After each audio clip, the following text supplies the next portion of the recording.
screwed are we?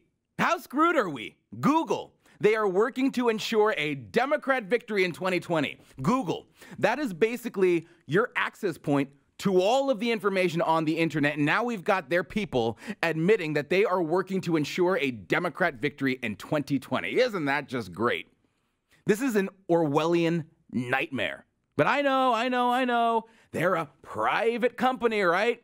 They should be allowed to do whatever the hell they want. If Google wants to oust Trump, if Google wants a Democrat in office, well, then we just have to sit back and take it. It's called the legendary free market, and we all love it.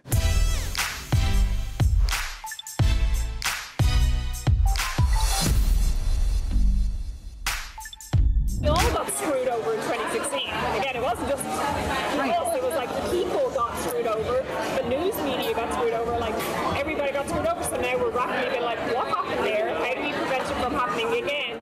All right, so the good folks over at Project Veritas, they did another expose revealing what we already know. We know it, all right?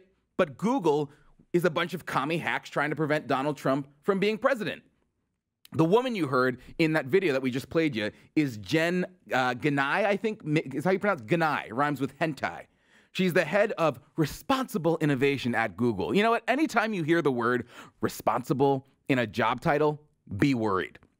She's the head of responsible innovation. So she's not someone that's cleaning the toilets. She's actually important and pretty high up. And they've got her on tape saying, we're screwed. We were screwed in 2016 because our brave hero Hillary Clinton didn't win. And so we are working here at Google to make sure this does not happen again.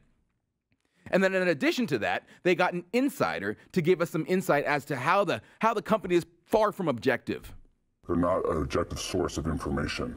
They are a highly biased political machine that is bent on never letting somebody like Donald Trump come to power again.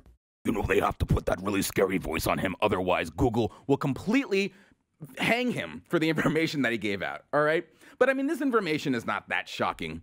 Yeah, I mean, it's a long time Google employee, so they have to keep his identity covered.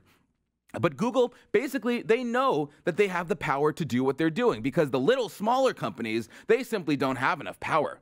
Now all these smaller companies who don't have the same resources that we do will be charged with preventing the next Trump situation. It's like a small company cannot do. So a small company cannot do that. They admit it. We need a large behemoth like Google to control people's minds. Google, isn't your job to give us information, right? Not to prevent a political outcome that you don't like from happening? You want to know why the whole Trump situation, as you call it, happened? It's because the American populace voted for him. And it is not your job to come in and reverse that situation. But they have an editorial agenda at Google.